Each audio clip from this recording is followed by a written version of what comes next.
रियांस recording studio Janakpur Dham Nepal.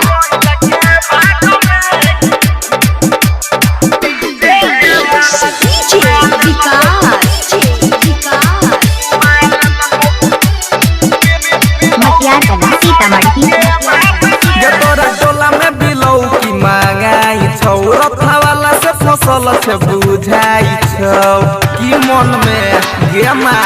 ये तोरा टोला में बिलौ की मांगाई रथा वाला से फसल से बुझाई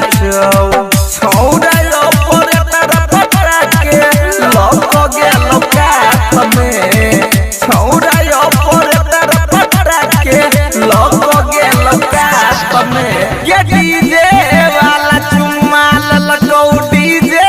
वाला चुम्मा ललकौ बिलौ की मंगैला के बाद में के डीजे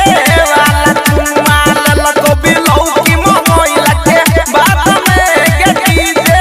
वाला चुम्मा ललकौ रियांस रिकॉर्डिंग स्टूडियो जनकपुर धाम नेपाल।